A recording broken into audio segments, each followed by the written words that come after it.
You can start supporting your local economy by supporting a local company seeking to help you solve your electricity problem at the lowest cost possible. So we would like to deliver energy independence for everyone, basically. The primary reason for that is there are lots of problems with the way that the grid, or at least power supply, actually happens in the space that we live in. And technology has caught up in terms of it being able to change the narrative around that.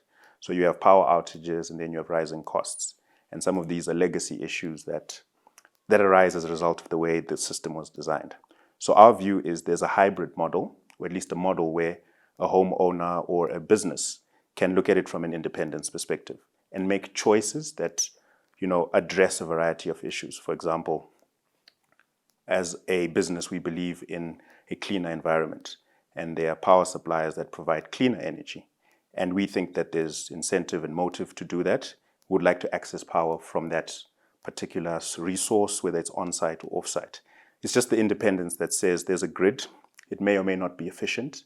There's a way that we can make it a hybrid grid where there are a variety of sources of power, including the current grid, coal, solar energy, hydro, wind, and create an environment where people can actually make choices. So it's about energy independence, and it also looks at poverty alleviation, as well as energy poverty alleviation, which is a big thing across the continent and across lots of developing places in the world. Part of your solution is to offer a lease to own agreement that runs between 10 to 15 years. Who's your target market and how does it work? So the target market in that space is primarily power to homes. So it's homeowners or residential property developers that own rental stock or supply rental stock to homeowners. And the primary reason with that is the average tenor in a home is 8 years and above. People are very comfortable with the mortgage system in South Africa, which is a fairly developed home loans market, and they're fairly comfortable with that. And the primary reason why we're offering these leases is a lot of people don't have the upfront capital that's required to go and purchase a hybrid system. Right? We're looking at amounts in excess of 100,000 Rand just to get a basic system, which is well installed and operates fairly well. But most homeowners have a mortgage with their bank or have a vehicle and asset finance product or a credit card that they're paying off over a certain duration of time. So why not break it down into bite-sized chunks on a month-to-month basis, which has an annual escalation, which they also understand from models that you have with the prepaid cell phone providers, as well as the fiber to home providers. So there's a clear understanding of that from a model perspective. And what we have done is taken that and imposed it on a product, which is also a high capex product, but is highly desired by the people that want it. There's a lot of demand for it, mostly to alleviate two pain points, which is rising electricity tariffs and power outages. Now, how viable is it when you factor in that within the next 5 years, most of what we call solar energy solutions and systems and the technology will be obsolete? So there are two main bets that we have made as a company, and if you look at the industry as well, there are two main bets. So from a storage perspective, it's lithium ion and perhaps hydrogen, right? And then when it comes to solar panels, right, monocrystalline is the pervasive technology at this point. A few years ago, it was polycrystalline, and then PERC is something that's coming online.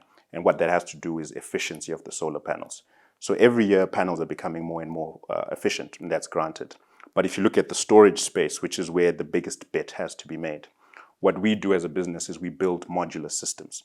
So the batteries are not one consolidated 10 kilowatt hour battery system. They can be broken down into 3.5 kilowatt hours, 3.5 kilowatt hours.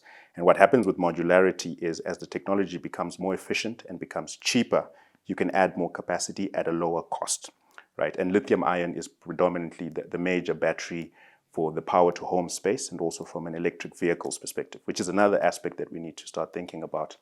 In the future, we'll get into things such as V2X, and what V2X means, vehicle to X. So vehicle to grid, vehicle to home, or vehicle to any other, vehicle to the actual grid or vehicle to the actual network. And what happens in that space is you have electric vehicles, which typically had, say, 30 to 40 kilowatt hours from a battery capacity, starting to increase that capacity to over, say, 100 kilowatt hours. So one example which hasn't landed in the South African market yet is the Ford F-150 Lightning, right, which is a vehicle, I think it has a 100 kilowatt hour battery.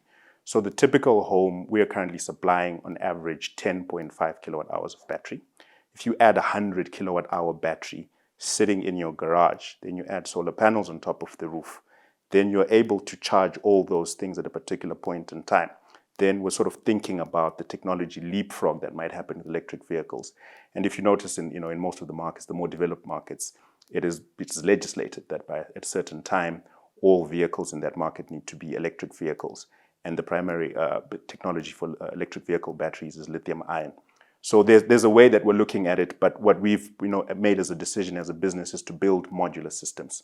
An example is maybe 3-4 years ago, a lithium ion battery was at around $300 per kilowatt hour. We're currently looking at a horizon, or at least a profile, where it gets to $100 per kilowatt hour by 2030. And the way the batteries are stacked up in our PACE hybrid battery storage system is you can add more at lower cost. So there's lots of thinking around that, but also consolidation in order to allow for, let's call it hydrogen batteries to become something that's quite significant. So our business serves single dweller units, which is the standalone home, but also on the multi-dweller unit side of the business, there are also larger centralized consolidated battery storage systems, which, as the technology evolves, you can easily replace with a cheaper technology or more efficient technology that delivers more kilowatt hours because it's a centralized solution.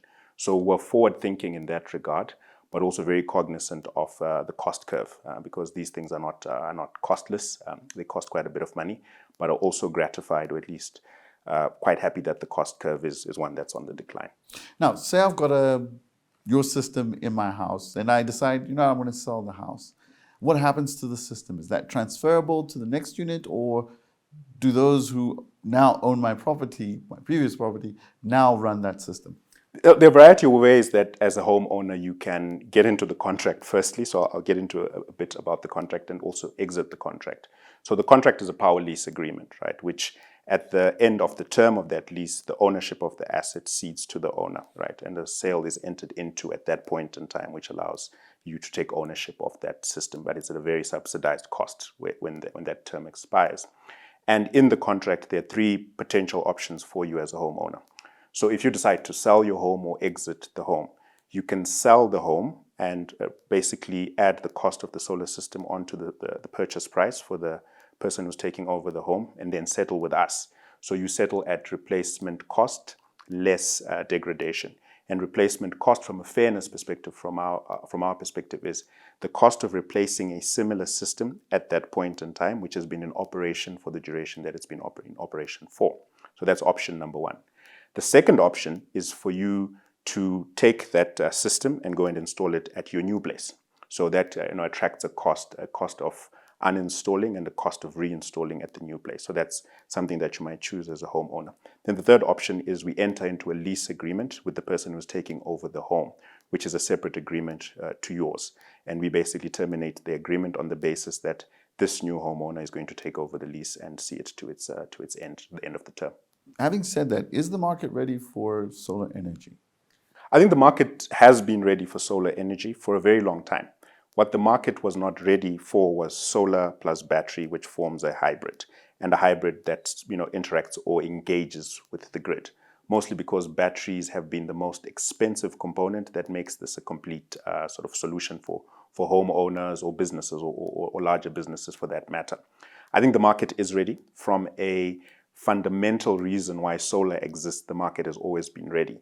But the main issue was how solar energy is produced and consumed, right? And the fact that it peaks during the day, right? And most consumption, the peak hours for any home or for any business in certain cases is that it peaks at nighttime. And during that time, you don't have the resource from the sun.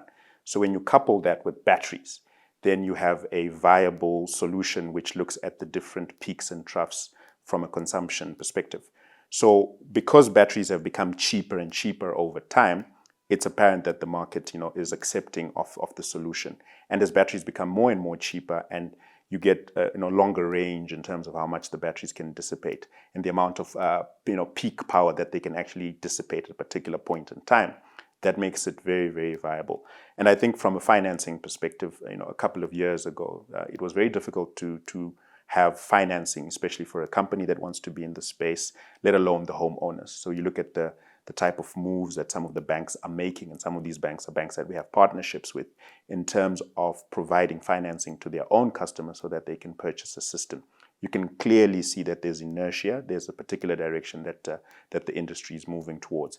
And I think from a homeowner's perspective, or at least the customers that we engage with, they usually make this kind of decision to solve a primary problem. And the primary problem at this point is they don't want to experience power outages, and they're deeply concerned about the rising cost of electricity.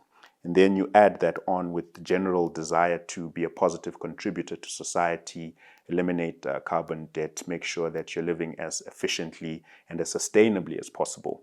Then it's a viable case, and a lot of our customers have validated that by giving us this information and also purchasing systems from us. Now, obviously, the manufacturing aspect is very costly of these particular components. Is it done locally or regionally or internationally? Yeah, so if you break down the value chain into its major components, right? So there are certain technologies that are imported just because you can't generate the type of scale that is required to manufacture or assemble some of these products locally.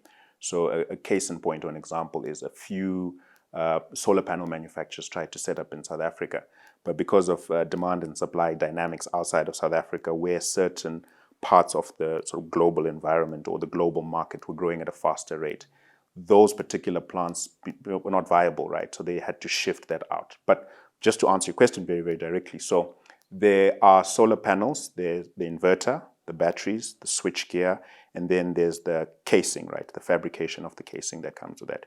So we receive knocked down elements of that, and then we assemble it locally. And the idea, or at least where we are moving towards, is to make sure that as much of the balance of plant is manufactured and assembled locally, and also to start looking at critical components and look for the pockets of demand and volume that allow us to start to manufacture those locally. So our relationships with our OEMs, or the OEMs that provide us with supply, are that we need to look at a transition plan where if we're able to generate the demand, then there has to be a localization component to it.